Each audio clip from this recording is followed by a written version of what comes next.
Hello दोस्तों, आपका एक बार फिर हमारे यूट्यूब चैनल आशा में स्वागत है। ठीक है, हम लोग क्या पढ़ रहे थे?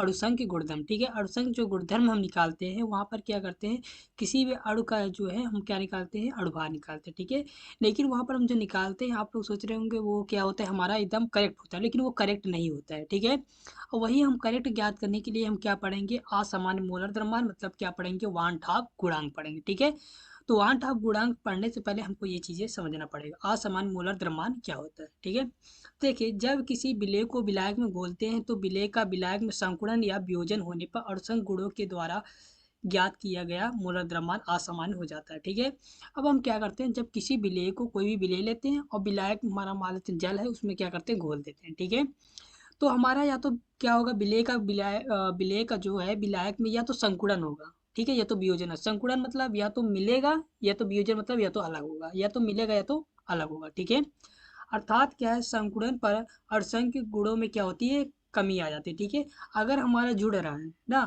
तो अणुसंख्य जो गुणधर्म है उसमें क्या आ जाएगी, कमी आ जाएगी। लेकिन अगर जबकि हमारा अगर वियोजन हो रहा है, मतलब अलग हो रहा है, तो अणुसंख्य गुणधर्म क्या होगा, हमारा बढ़ जाएगा। ठीक है, तो कैसे बढ़ेगा कैसे घटेगा, तो देखिए इसके लिए नीचे एग्जाम्पल है।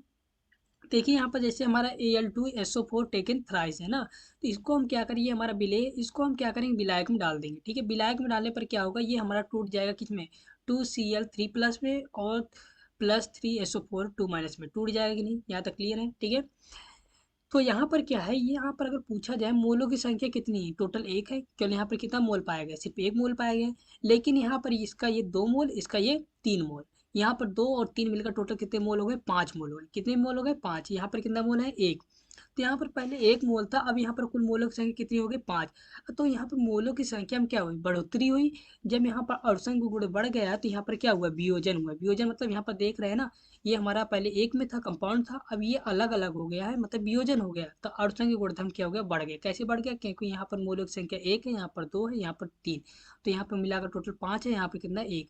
तो यहाँ पर बढ़ गया, एक से कितना हो गया, 5 हो गया। क्लियर हो गया। अब देखिए सेकंड वाला एग्जाम्पल, देखिए हमारा क्या है, 2CH3C OOH है। ठीक है, जब ये 2CH3C OOH मतलब ये 2 बार है, तो ये क्या होगा हमारा, ये दोनों आपस में मिलकर हमारा क्या हो जाएगा, CH3C OOH टेकन ट्वाइस हो जाएगा। ठीक है, ये क्या हो जाएगा, हमारा टेकन ट्वाइस हो जाएगा। अब देखिए यहाँ पर मोलक संख्या कितना है, 2 है, यहाँ पर मोलक संख्या कितना है, एक है। ठीक है, ये मोल नहीं कहलाएगा। ठीक है, यहाँ पर जो आगे गिनती लिखा जाता है वो मोलों की संख्या कहलाता है। ठीक है, तो यहाँ पर मोलक संख्या कितना, एक, यहाँ पर 2। अब देखिए यहाँ पर 2 से कितना हो गया, एक हो गया, मतलब कमी हुई है। क्या हुई है, कमी, अणुसंख्य गुणधर्म में ना, मोलों की संख्या में। तो यहाँ पर क्या हुआ है, क्यों कमी आई है, क्योंकि यहाँ पर 2 अलग अलग था, लेकिन यहाँ पर मिलकर एक हमारा अणु बन गया। ठीक है, तो यहाँ पर क्या हुआ, योग हुआ है, मतलब संकुड़न हुआ है। ठीक है, तो यहाँ पर संकुड़न हुआ, यहाँ पर क्या हुआ, वियोजन हुआ। ठीक है, अब जब इसका स्ट्रक्चर हम बनाएंगे तो ऐसे बनेगा। ठीक है, CH3C, यहाँ पर double bond O, single bond H, single bond O, फिर सिंगल बॉन्ड CH3 हो जाएगा, फिर यहाँ पर डबल बॉन्ड O, फिर single bond H, single bond O, और ये हमारा क्या है, अणुओं का संकुड़न। तो समझ में आ गया संकुड़न और वियोजन क्या होता है। अगर इतना आप समझ गए होंगे तो आपको अब आगे समझने में कोई समस्या नहीं होगी। तो चलिए आगे चलते हैं। तो चलिए देखिए वान ठाप गुणांक। ठीक है, ये गुणांक है, क्या होता है। तो देखिए विलेय के प्रेक्षित मोल या सैद्धांतिक मोल के अनुपात को क्या बोलेंगे, वान ठाप गुणांक क्या कहते हैं। ठीक है, तो मतलब वान ठाप गुणांक क्या होगा, आई बराबर वान ठाप जो गुणांक होता है उसको आई से हम प्रदर्शित करते हैं। ठीक है, तो क्या है वान ठाप गुणांक, विलेय के प्रेक्षित मोल अपान क्या होगा, विलेय के सैद्धांतिक मोल होते हैं। ठीक है, मतलब यहाँ पर प्रेक्षण करने पर जो आएगा वो हम लिख देंगे। ठीक है, और नीचे जो हमारा आएगा, या तो हम आई बराबर क्या लिख सकते हैं, सामान्य मोलर द्रव्यमान बटे क्या हो जाएगा, असामान्य मोलर मोलर द्रव्यमान हो जाएगा। ठीक है, बराबर क्या होगा, प्रेक्षित जो अणुसंख्य गुण होगा अपान क्या हो जाएगा, परिकलित अणुसंख्य गुण होगा। ठीक है, या तो आई बराबर हम क्या लिख सकते हैं, संकुड़न या वियोजन के पश्चात कणों की कुल मोलों की संख्या अपान क्या हो जाएगा, संकुड़न या वियोजन के पूर्व कुल मोलों की संख्या। ठीक है, और यहाँ पर कैसे वैल्यू रखना है अभी आपको मिलेगा आगे। ठीक है, तो वहाँ से हम पता कर सकते हैं। ठीक है, यहाँ फार्मूला लगाकर अगर हम मान लेते हैं आई बराबर कितना आ रहा है, एक, तो हमारा क्या होगा, ना तो वियोजित होगा ना तो संकुड़ित होगा। ठीक है, अगर यही हमारा क्या होता है, आई लेस देन वन होता है तो क्या होगा, वो वहाँ पर क्या होगा, संकुड़ित होगा। ठीक है, अगर हमारा क्या है, जो आई ग्रेटर देन वन होगा तो यहाँ पर क्या होगा, वियोजित होगा। ठीक है, तो यहाँ पर जो फार्मूला यहाँ पर हमारा है ये याद रखे रहिएगा, ये वाला। ठीक है, ये वाला अगर आई याद रखेंगे तो भी काम हो जाएगा। अभी इसका हम जब डेरिवेशन करेंगे तो यही पर हमारा फार्मूला रखा जाएगा। ठीक है, अब एक बार हम क्या करेंगे, संकुड़न का करेंगे, एक बार हम वियोजन करेंगे। ठीक है, तो चलिए आगे देखते हैं। तो देखिए वांट आप गुणक को शामिल करने पर गुणांक भी कर सकते हैं, करने पर असंख्य गुणों के लिए समीकरण निम्नानुसार संशोधित हो जाते हैं। ठीक है, जो हमारा m बराबर आता है वो एक्चुअल में उतना नहीं होता है। ठीक है, उससे थोड़ा बहुत कम ज़्यादा होता है। ठीक है, तो यहाँ पर हम क्या करेंगे, हमें फार्मूला जो पीछे पढ़े हैं विलायक के वाष्पदाब में अपेक्षिक अवनमन, क्या पढ़े formula, P naught minus P one upon क्या है पी नाट वन बराबर क्या है n two upon n one. ठीक है, यहाँ पर small n upon capital N ये भी पढ़े हैं। ठीक है, एक ही चीज़ है। तो यहाँ पर हम क्या करेंगे, आई के अगर मल्टीप्लाई कर देंगे तो ये हमारा क्या हो जाएगा, अड़संग जो वन हाफ के पदों में हो जाएगा। ठीक है, वन हाफ गुणा के पदों में हो जाएगा।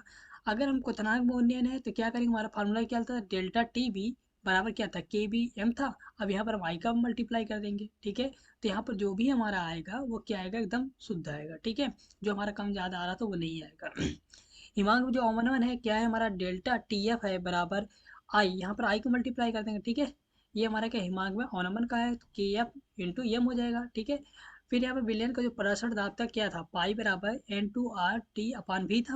यहाँ पर हम क्या करेंगे, आई का मल्टीप्लाई कर देंगे। यहाँ पर जब आई का मल्टीप्लाई कर देंगे तो यह हमारा क्या आएगा, शुद्ध आएगा। सही है, तो हम क्यों इसको पढ़ते हैं, क्योंकि हमें जो हमें आ रहा जो मॉलिक्यूलर वेट आता है वो एक्चुअल में उतना नहीं आता, बल्कि उससे क्या हुआ, थोड़ा बहुत कम ज़्यादा हुआ। ठीक है, संकुलन और वियोजन के कारण। तो इसीलिए हम यहाँ पर क्या करें, जब आई का मल्टीप्लाई कर देते हैं तो हमारा जो आता है वो एक्यूरेट आता है। ठीक है, तो देखिए अब सामान्य असंख्य गुणों को वन हाफ गुणक के आधार पर व्याख्या। ठीक है, जो असामान्य मोलर द्रव्यमान को वन हाफ गुणक आई से गुणा करने पर सामान्य मोलर द्रव्यमान प्राप्त होता है। ठीक है, क्योंकि जो हमारा जो भी हम निकालते थे पीछे अड़चन गुणधर्म की सहायता से, जो भी पढ़े थे हिमांक अनुमान क्वथनांक में, ठीक है, उन्नयन, ये सब जो पढ़े थे ना, उसमें जो हम मोलर द्रव्यमान एम हमारा याद करते थे वो असामान्य था, मतलब वो हमारा एक्यूरेट सही नहीं था। तो उसमें जब हम आई का मल्टीप्लाई कर देंगे वन हाफ गुणांक का, ठीक है, सबके लिए वन हाफ गुणांक का मान अलग अलग होता है, जब उसका मल्टीप्लाई कर देंगे तो हमारा क्या होगा, एक सामान्य सही सही एक्यूरेट मोलर द्रव्यमान ज्ञात हो जाएगा। तो समझ में आ गया होगा, तो वन हाफ गुणांक हमें क्यों पढ़ना है। ठीक है, तो हमें जो या तो हमारा कोई भी अगर विलेय को डालते हैं या तो हमारा संकुलन होगा या तो वियोजन होगा। ठीक है, इसी के आधार पर इसको दो भागों में बांटा गया है। ठीक है, तो पहला क्या है, विलेय में वियोजन प्रकृति का होना। ठीक है, जैसे हम कोई विलेय डालते हैं वहां पर क्या हो रहा है, वियोजन हो रहा है। तब हमारा अड़चन के गुणधर्म कैसे आएगा, उसका कैसे कैलकुलेशन करेंगे। ठीक है, विलयन में वियोजित होने की प्रवृत्ति रखने वाले विलेय के विलयनों को अणुसंख्य गुण जैसे पराशर दाब, वाष्प दाब का अनुमान, क्वथनांक, उन्नयन, निर्माण का अनुमान का प्रेक्षित मान उसके सूत्र द्वारा प्रकलित अपेक्षित मानों से बहुत क्या होता है, अधिक होता है। ठीक है, अधिक होता है, क्योंकि क्या है, विद्युत अपकट के वियोजन के फलस्वरूप विलयन में कणों की संख्या उसकी सामान्य संख्या से क्या होती है, अधिक हो जाती है। क्योंकि यहाँ पर वियोजन हो रहा है तो जाहिर सी बात है वो अलग अलग हो जाएगा। जब अलग अलग हो जाएगा तो ऑटोमेटिक, मैंने ऊपर ही बताया है, मोलों की संख्या क्या होती है, बढ़ जाती है। जैसे हमारा क्या था, Al2SO4 टेकन थ्राइस था ना, तो वहाँ पर क्या था, 2 हो गया। पहले मोलों की संख्या कितना था, 2 था, लेकिन बाद में हमारा वियोजन होने के बाद, जोड़ने के बाद टोटल कितना आया था, 5 आया था ना। अब क्या हो गया, यहाँ पर हमारा जो मोलों की संख्या है, मतलब वो अड़संग जो गुणधर्म है वो क्या है, बढ़ गए है ना। तो वही चीज यहाँ पर बोल रहा है, विद्युत अपघट के वियोजन के फलस्वरूप विलयन के कणों की संख्या उसकी समान संख्या क्या होती है, अधिक हो जाती है। मतलब पहले 1 था लेकिन अब बढ़ के कितना हो गया, हमारा 5 हो गया था ना। ऐसे सेकंड वाला फिगर था उसमें तो हमारा क्या था, संकुड़न हो गया था ना। तो आगे देखिए, विद्युत अपघट्टों के विलयनों के अणुसंख्य गुणों के प्रेक्षित मान और अब सामान्य आने के कारण उसके निर्धारित विद्युत अपघट्टों के प्रेक्षित अणुभार भी क्या हो गए, असमान होते हैं। ठीक है, अब वही जो हमारा कम ज़्यादा आता है, मतलब पहले मोलों की संख्या कितना था, मतलब अड़सठ गुण जो कणों की संख्या था पहले क्या था, कम था, लेकिन जब हमारा वियोजन हो गया तो कणों की संख्या बढ़ गई। इसी के कारण जो भी हमारा अणुभार आएगा क्या होगा, असमान आएगा, मतलब हमारा एक्यूरेट नहीं आएगा। ठीक है, अतः प्रेक्षित या प्रयोगात्मक रूप से निर्धारित अणुसंख्य गुण धम जो होता है ग्रेटर देन क्या होता है, सूत्र द्वारा निर्गत अपेक्षित अणुसंख्य गुणधर्म। मतलब सूत्र द्वारा जो कोई भी हमारा जैसे मान लेते NH3 है, H2 है, कुछ है, उसका जो हम अणुभार निकालते हैं, ठीक है, वो हमारा क्या रहता है, कम रहता है। किससे, एक्यूरेट, जो हमारा ओरिजिनल आना चाहिए प्रयोग प्रेक्षित या प्रयोगात्मक रूप से जो हमारा आता है अर्थांक गुणधर्म, वो ग्रेटर देन होता है किससे, हमारा जो सूत्र दिया रहता है, जैसे NH3 है, NH3 का अणुभार निकाल लेंगे तो हमारा आराम से निकाल लेंगे। ठीक है, क्योंकि नाइट्रोजन कितना होता है, 14 होता है, प्लस हाइड्रोजन कितना होता है, 1 होता है, जब निकाल देंगे कितना आ जाएगा हमारा, 17 आ जाएगा। ठीक है, लेकिन वो 17 नहीं होगा, बल्कि ये क्या होगा, उससे ज़्यादा होगा। ठीक है, प्रयोग द्वारा जब हम देखेंगे तो प्रयोग वाला क्या होगा, हमारा अधिक आएगा, तो इसलिए क्या होगा, प्रयोग या प्रेक्षित वाला क्या होगा, ग्रेटर देन क्या किससे होगा, सूत्र, मतलब सूत्र के द्वारा हम जो निकालते हैं उससे क्या होगा, ग्रेटर देन होगा। क्लियर हो गया। अणुसंख्य गुणधर्म क्या रहता है, अनुक्रमणिक क्या होता है, 1/अणुभार होता है। ठीक है, जैसे अणुभार को हम क्या करेंगे, बढ़ाएंगे तो हमारा जो अणुसंख्य गुणधर्म है वो क्या होगा, घटता चला जाएगा। ठीक है, अब यहाँ पर अणुसंख्य गुणधर्म को हम घटाएंगे तो ये हमारा क्या होगा, बढ़ता चला जाएगा। ठीक है, तो चलिए ये वाला थ्योरी तो ऐसे मान लीजिए है, मेन अभी यहाँ से स्टार्ट होगा, लेकिन ये लिखना चाहते हैं तो आप नोट्स में लिख सकते हैं। तो देखिए, अतः प्रेक्षित एवं प्रयोगात्मक रूप से निर्धारित अणुभार जो होगा वास्तविक अणुभार माना कोई विद्युत अपघट क्या है, ए एक्स और बी वाई है। अतः ठीक है, तो यहाँ पर क्या है, वास्तविक जो अणुभार होता है, ठीक है, जो रियल में होना चाहिए वो ग्रेटर देन होता है किसे, प्रेक्षित या प्रयोगात्मक रूप से निर्धारित अणुभार के। ठीक है, तो यहाँ पर जैसे मान लेते हैं कोई विद्युत अपघट क्या है, ए एक्स है और बी वाई है। ठीक है, अब इसको हम क्या करते हैं बिलियन में डाल देते हैं, विलायक में डाल देते हैं और हमारा बिलियन बन जाएगा। जब इसको हम बिलियन में हम डाल दे रहे हैं, ठीक है, मतलब विलायक में डाल दे रहे हैं, तो क्या होगा, हमारा ये टूट जाएगा। ठीक है, ये हमारा क्या होगा, अब जैसे यहाँ पर NaCl होता है ना, तो यहाँ पर एक प्लस चार्ज आता है, एक माइनस, वैसे यहाँ पर क्या है, इसको हम तोड़ेंगे तो क्या होगा, ये एक्स जो है यहाँ पर आगे आ जाएगा।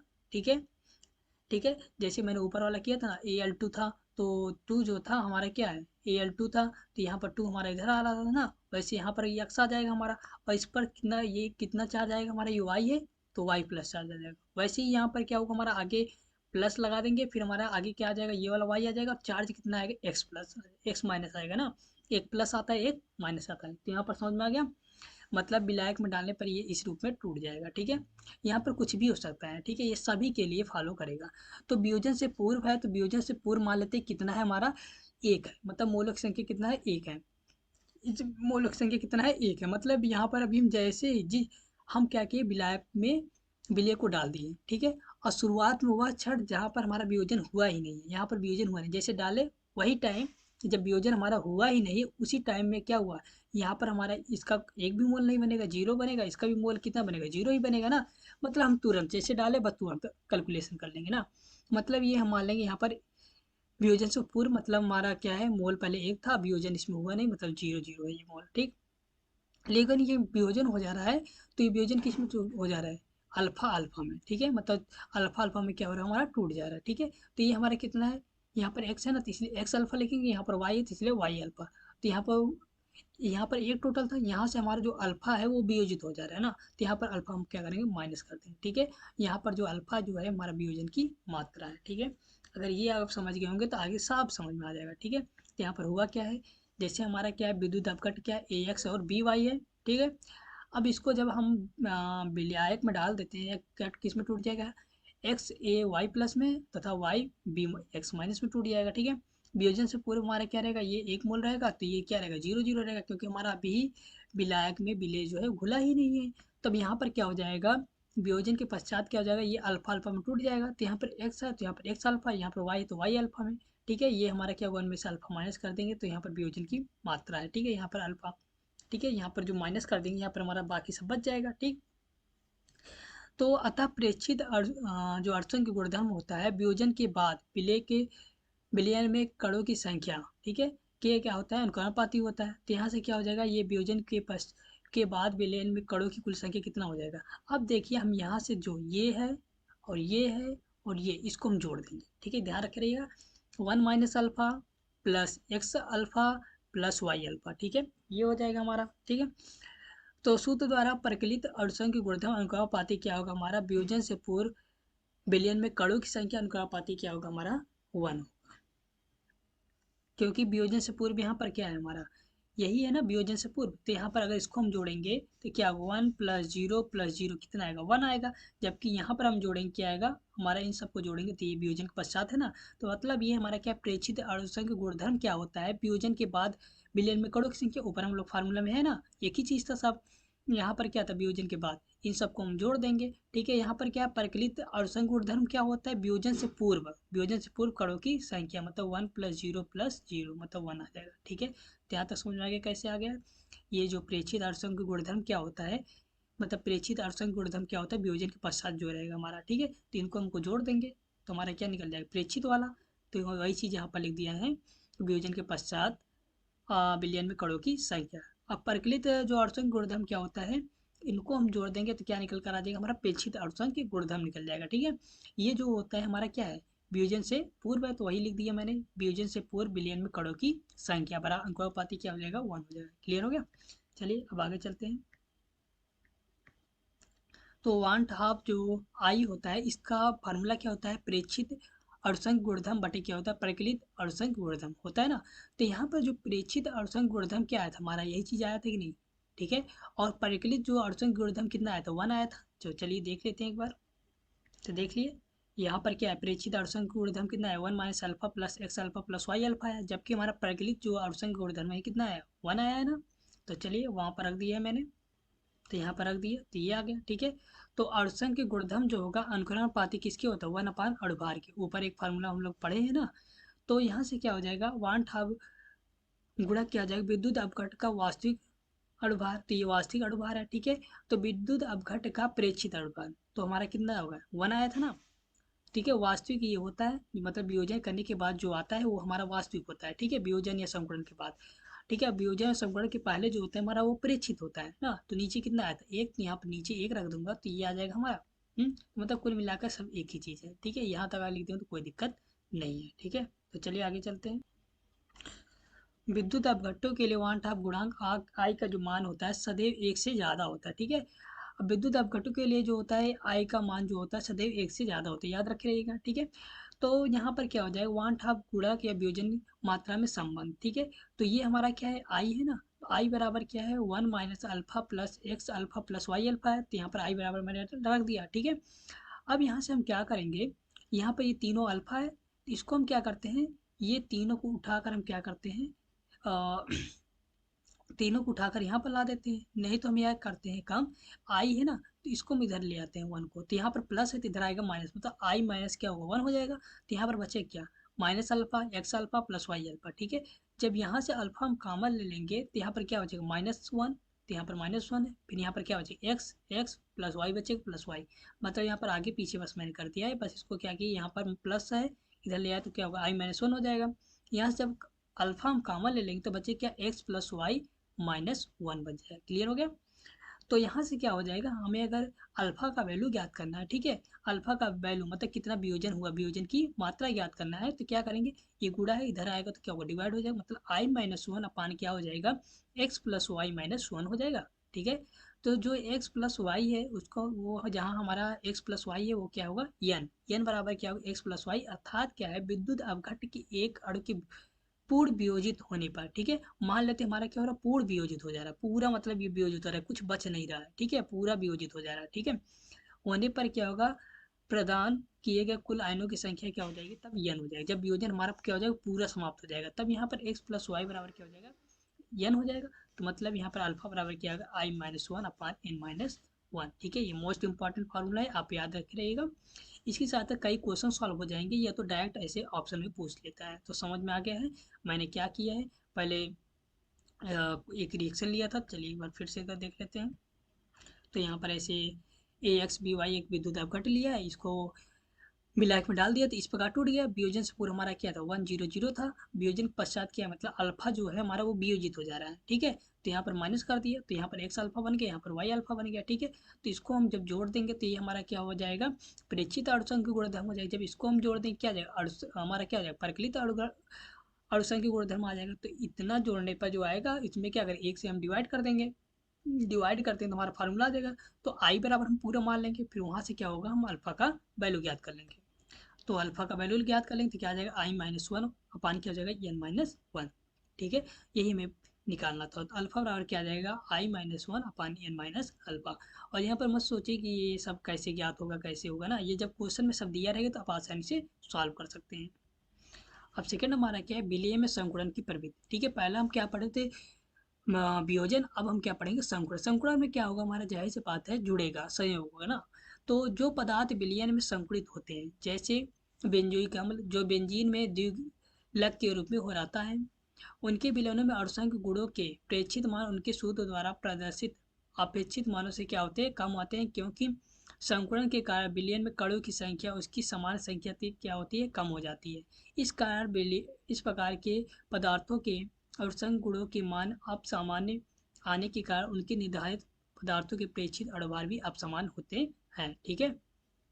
मतलब का यह रहा है कि हम जो अणुसंघ गुणधर्म निकालते हैं ना, जो सूत्र दिया रहता है हमारा, कोई भी कंपाउंड दिया रहता है, कोई भी सूत्र, कंपाउंड का सूत्र है, रासायनिक सूत्र है, केमिकल है ना, फार्मूला है, कंपाउंड है, तो जो उसके सूत्र द्वारा जो हम क्या निकालते हैं, अणुभार निकालते हैं, उससे क्या होता है हमारा ये कम होता है। ठीक है, तो यहाँ पर क्या क्यों कम हो जाता है, क्योंकि यहाँ पर ये संकुलन हो जाता है, हमारा योग हो जाता है ना, इसी कारण क्या होता है हमारा कम ज़्यादा आता है। तो यहाँ पर क्या होगा, हमारा जो प्रेक्षित अणुसंघ गुणधर्म क्या होगा, सूद ये क्या होगा, कम होगा। ठीक है, यहाँ पर क्या हुआ, ये कम होगा, किससे, सूत्र द्वारा निर्गत अपेक्षित और अणुसंघ गुणधर्म, मतलब अणुसंघ जो गुणधर्म होता है यहाँ पर बोला है ना, कम होता है, से कम होता है, कौन कम होता है, यहाँ पर ये जो हमारा प्रेक्षित वाला रहता है, वो अणुसंघ के गुणधर्म वो क्या होता है, कम होता है, वही लिख दिया मैंने, प्रेक्षित अणुसंघ के गुणधर्म लेस देन किससे होगा, सूत्रों द्वारा निर्गत अपेक्षित अणुसंघ गुणधर्म। ठीक है, जो प्रेक्षित अणुभार होता है वो क्या होता है हमारा, ग्रेटर देन होता है किससे, वास्तविक अणुभार से ग्रेटर देन होता है। ठीक है,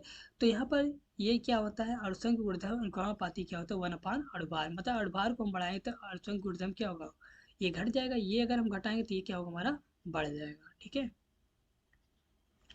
तो माना कोई ए बिलियन में क्या है, निम्न प्रकार संगुणित होता है। ठीक है, जैसे यहाँ पर क्या है, एन ए है। ठीक है, अभी हमारा क्या बन गया, ए एन बन गया। ठीक है, टेक एन में बन गया। ठीक है, तो संकुलन से पूर्व क्या है हमारा, मान लेते हैं 1 था, अब संकुलन से पूर्व 1 था, अब यहाँ पर कोई वियोजन हुआ है, मतलब संकुलन हुआ ही नहीं, मतलब ऐसा समय जहाँ पर कोई भी संकुलन नहीं, जैसे डाल दिए हम विलय को, तो उसी क्षण जब हमारा संकुलन शुरुआत हुआ नहीं, तब हमारा क्या होगा, कोई भी संकुलन नहीं हुआ, तो मतलब जीरो हो जाएगा। ठीक है, संकुलन के पश्चात हमारा तुम्हारा संकुलन कितना हो रहा है, अल्फा, तो यहाँ से अल्फा माइनस कर देंगे, और ये हुआ, ये जो एन वाला है वो क्या करेंगे, इससे हम डिवाइड कर देंगे। ठीक है, याद रखे रहिएगा, जब भी ऐसा रहेगा संकुलन हो रहेगा, तो यहाँ पर जो नंबर दिया रहेगा मौलिक संख्या, उससे हम क्या करेंगे, डिवाइड कर देंगे। ठीक है, तो हम क्या करेंगे, यहाँ पर आगे देखिए, जहाँ अल्फा क्या है, संकुलन की मात्रा है, तथा एन जो है संकुलन संख्या है।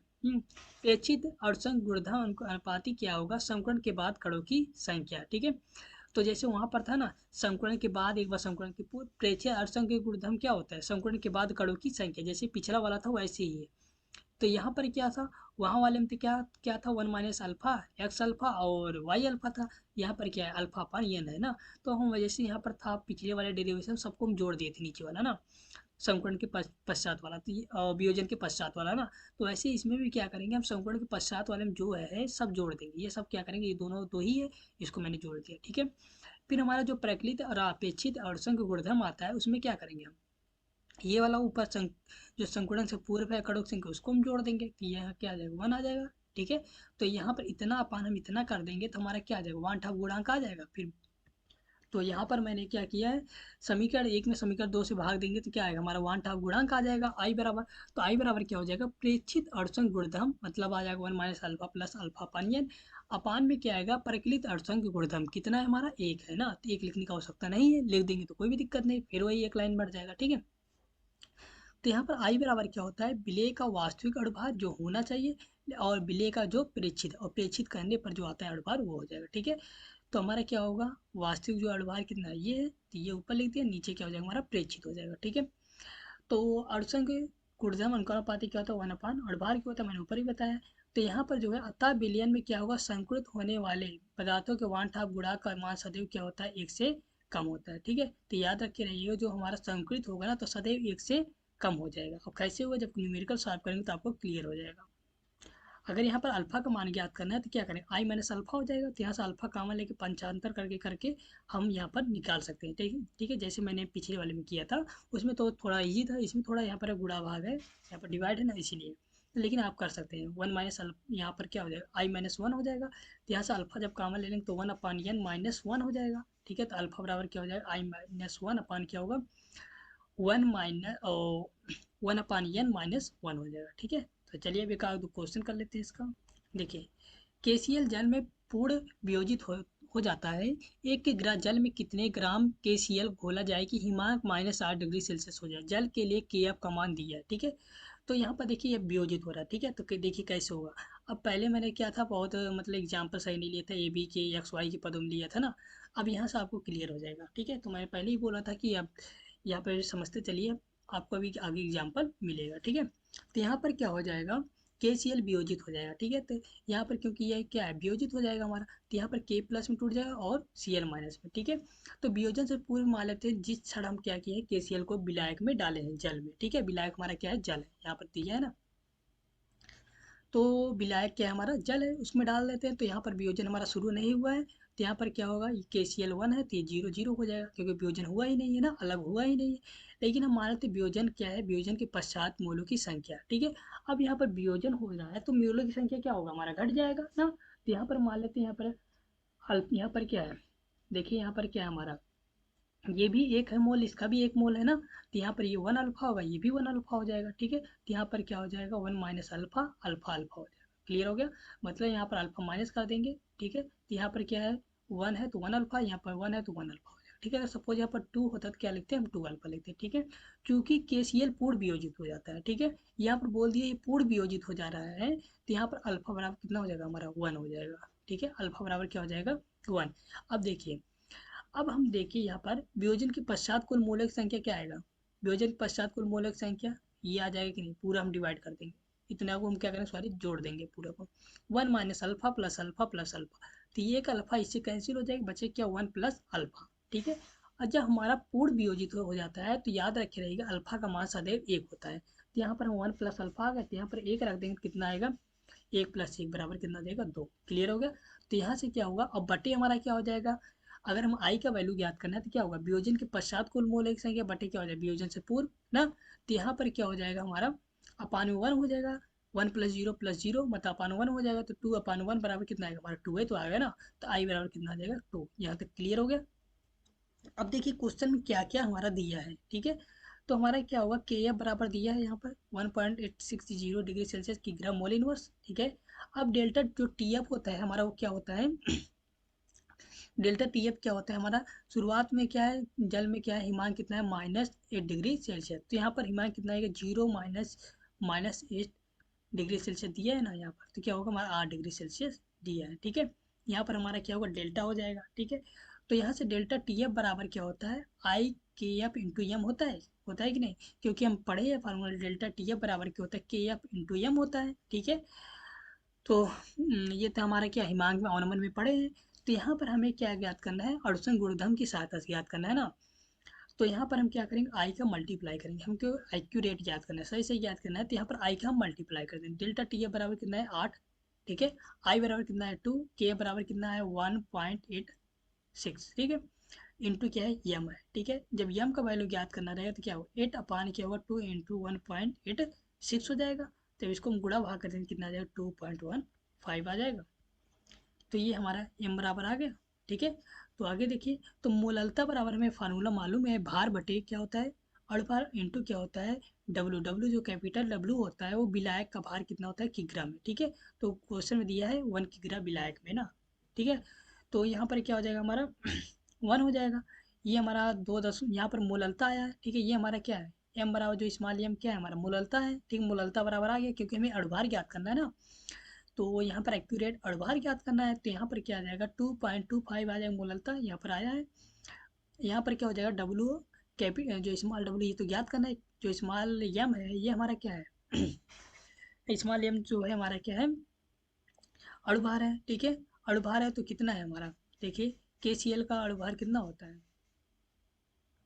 74.5 होता है, ठीक है। निकाल लीजिएगा, ठीक है। तो यहाँ पर हम रख देंगे, इंटू क्या होगा, विलायक जो भार कितना होता है, 1 kg, ठीक है। तो यहाँ पर 1 दिया है, देख लेते हैं, चलिए 1 kg जल में दिया है ना, तो ये विलायक दिया है तो 1 kg, तो मैंने वहाँ पर क्या किया, 1 रख दिया है, ठीक है। तो यहाँ पर 1 रख दिए। अब यहाँ से हम क्या करें, पक्षांतर करें, मल्टीप्लाई कर दें, कितना आ जाएगा, W बराबर 160.2 ग्राम आ गया, ठीक है। KCl का आवश्यक द्रव्यमान, ठीक है। तो जो होता है KCl का वास्तविक जो आवश्यक जो द्रव्यमान होता है वो कितना होता है, 160.2 ग्राम होता है, ठीक है।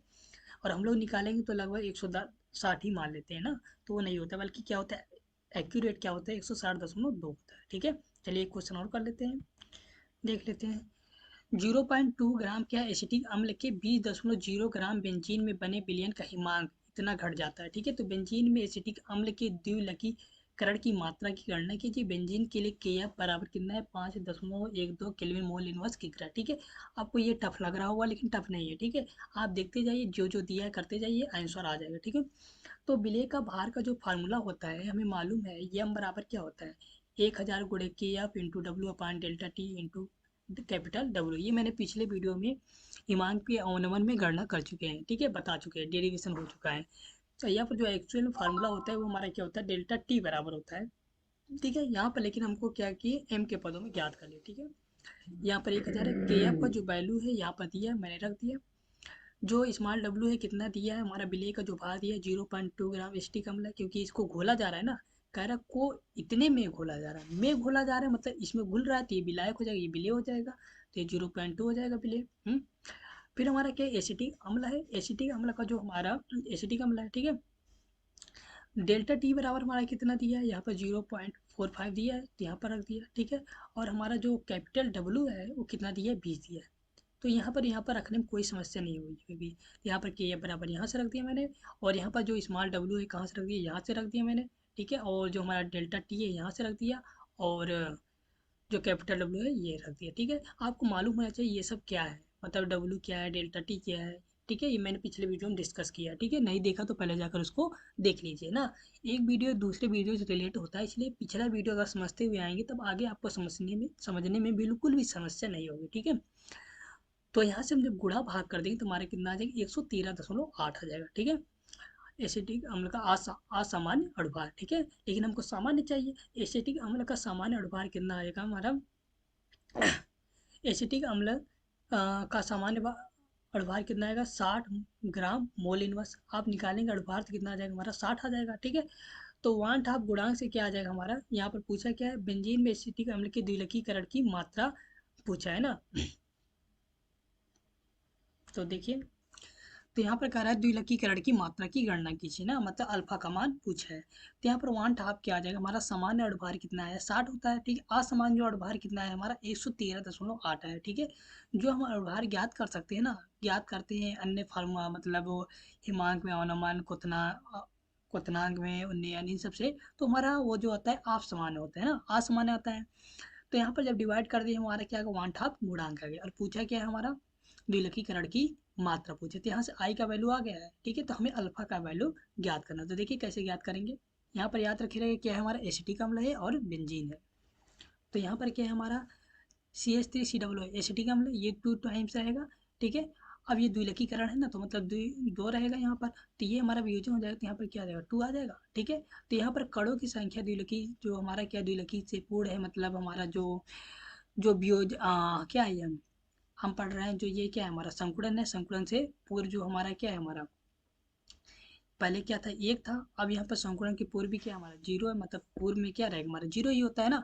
अब यहाँ पर जो संकुड़न के बाद है हमारा द्विलकीकरण के बाद कणों की संख्या जो है, तो क्या हो जाएगा हमारा 1 माइनस अल्फा। तो यहाँ पर क्या हो जाएगा हमारा अल्फा आ जाएगा। तो यहाँ पर जो मैंने बताया था ना 1 माइनस अल्फा, तो ये जान रहे हैं आप, हर बार लिखेंगे। ठीक है, कैसे लिखेंगे हम, तो यहाँ पर जो अल्फा लिख देंगे, लेकिन यहाँ पर क्या होगा जो ये एन होगा उससे हम क्या करें डिवाइड कर देंगे, एन अपान 2 था ना, तो वैसे एक्स अपान 2 था जो भी था, तो वैसे यहाँ एक्स अपान एन हो गया था ना, तो वैसे यहाँ पर क्या होगा अल्फा अपान 2 हो जाएगा। क्लियर हो गया।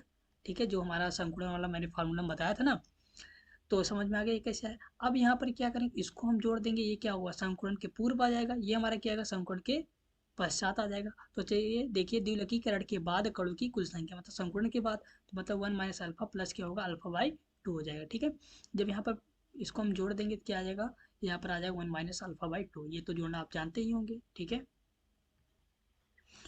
तो 1/2 गुणांक आई बराबर क्या होता है हमारा फार्मूला, इसको जोड़ देंगे ये आ जाएगा।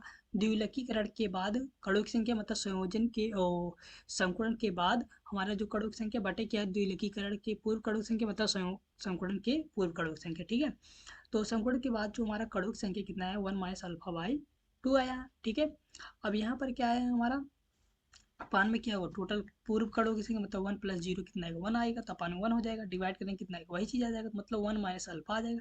जो मैंने आई के ऊपर वैल्यू निकाला था कितना आया था 0.527 आया था। ठीक है, तो वो मैंने रख दिया। अब ये हमारा इधर चला जाएगा, ये इधर चला जाएगा, मतलब 1 माइनस 0.527 हो जाएगा। फिर यहाँ पर 2 का जब मल्टीप्लाई कर दें तो अल्फा बराबर कितना आ जाएगा, गुणा भाग तो जानते ही आप करना, कितना आ जाएगा अल्फा बराबर 0.9646 आ जाएगा, या इसको अगर हम परसेंट में बदलेंगे कितना आ जाएगा 94.6% आ जाएगा। ठीक है, यही हो गया हमारा अल्फा, तो द्विलिखीकरण की मात्रा। क्लियर हो गया? ये न्यूमेरिकल देख लीजिए, ठीक है, इसको पढ़ लीजिए, स्क्रीनशॉट ले लीजिए, इसको आप लोग लगाइएगा और समझिएगा। अगर ना आए तो कमेंट बॉक्स में लिखकर बता दीजिएगा, क्योंकि आज दो क्वेश्चन आप लोग भी करी, मैंने सोल्यूशन भी दे दिया। ठीक है, आप लोग कर सकते हैं, ऐसा नहीं। ठीक है, तो ये वीडियो आपको कैसा लगा कमेंट बॉक्स में लिखकर बताइए, और अभी तक हमारे चैनल को सब्सक्राइब नहीं किया तो सब्सक्राइब कर दीजिए, और बेल आइकन जो होता है उसको दबा दीजिए, जिससे कि आने वाली वीडियो आप तक सबसे पहले पहुंचे। Thank you for watching the video.